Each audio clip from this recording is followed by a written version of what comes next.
Buenas tardes, profesor Cristian Arjona.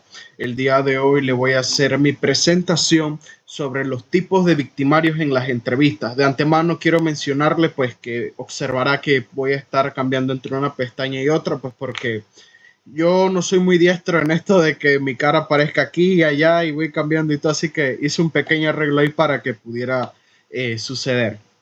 Bueno, mi tema son los tipos de víctimas en las entrevistas, a lo cual el primer punto que debemos de tener en cuenta es qué son o qué es una víctima. Como puede observar en el texto, una víctima es una persona que sufre un daño, perjuicio o pérdida a causa de un evento, acción o situación, ya sea está causada por un delito, por un accidente o de forma indirecta que esa persona es una víctima secundaria a la víctima primaria que sufrió XY delito, situación, accidente y demás. Porque en eso nos vamos a centrar en esta presentación el día de hoy, en los tipos de víctimas que pueden llegarse a observar, relacionar y tratar en las entrevistas.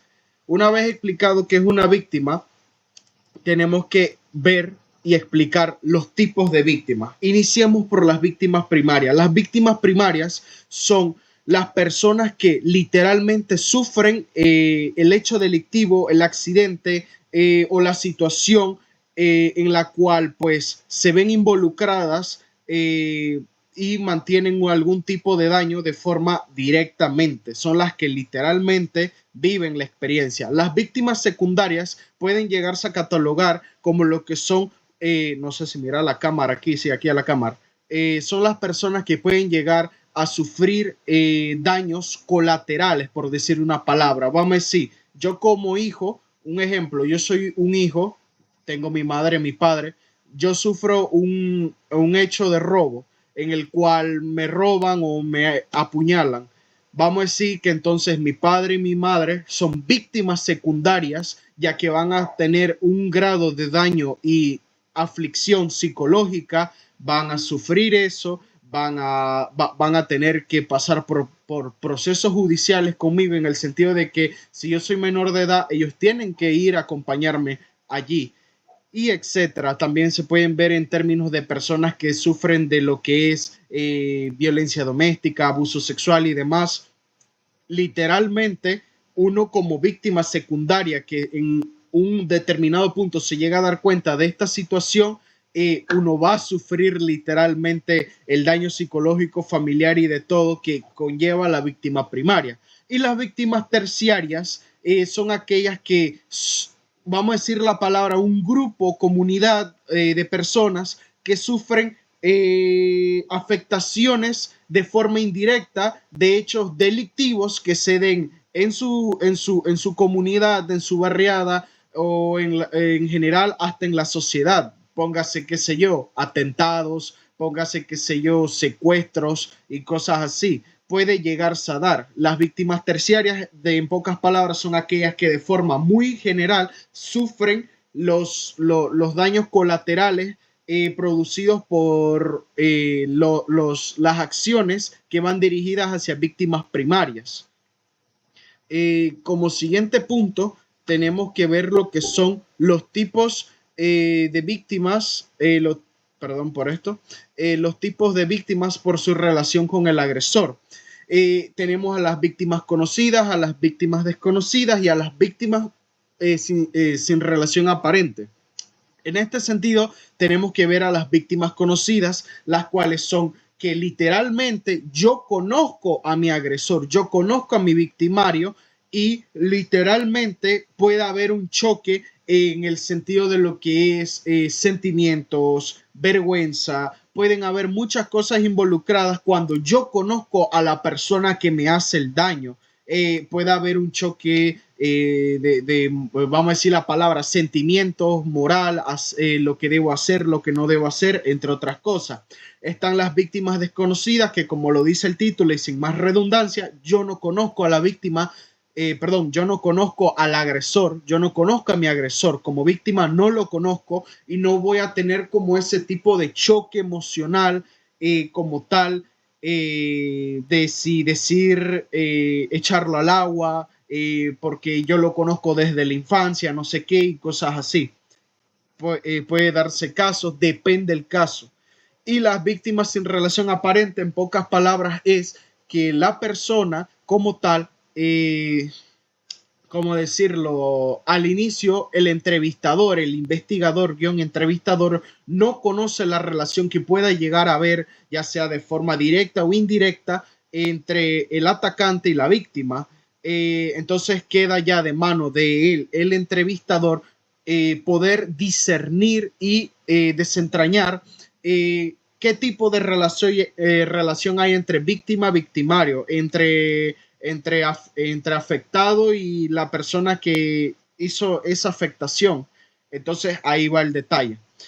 Entonces, para ir concluyendo, llegamos a la conclusión global, que es la siguiente: cada tipo de entrevistador, cada tipo de investigador, a la hora de realizar una entrevista, tiene que saber determinar, dilucidar, comprender y saber cómo manejar cada tipo de víctima, porque van a haber víctimas las cuales, como usted mismo nos ha mencionado, van a haber víctimas que literalmente te van a decir todo porque son víctimas primarias. Yo como víctima primaria lo vi todo, le vi todos sus rasgos, tatuaje, la forma en la que hablaba, no sé. Fui una víctima que te pudo aportar mucha información.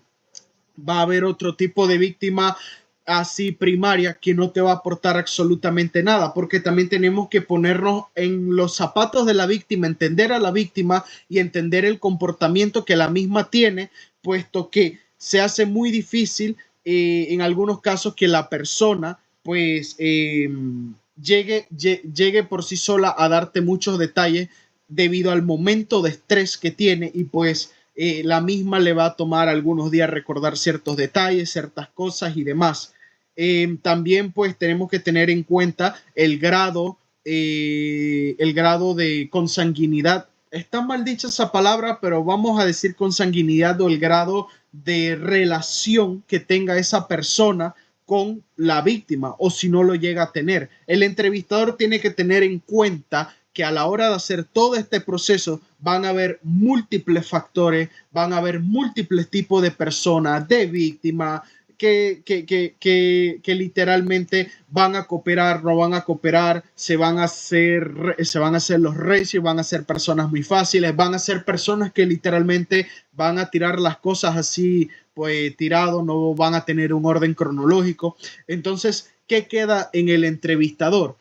Tener la capacidad de desarrollar o de tener esas habilidades y estrategias para poder conseguir la mayor cantidad de información de forma objetiva, y también de forma, ¿cómo se dice esta palabra? De forma que no sea redundante, la información de calidad. Muchas veces cantidad no significa calidad. Necesitamos información de calidad, y esa calidad la conseguimos mediante una buena entrevista. Como punto final, pues el entrevistador debe de saber,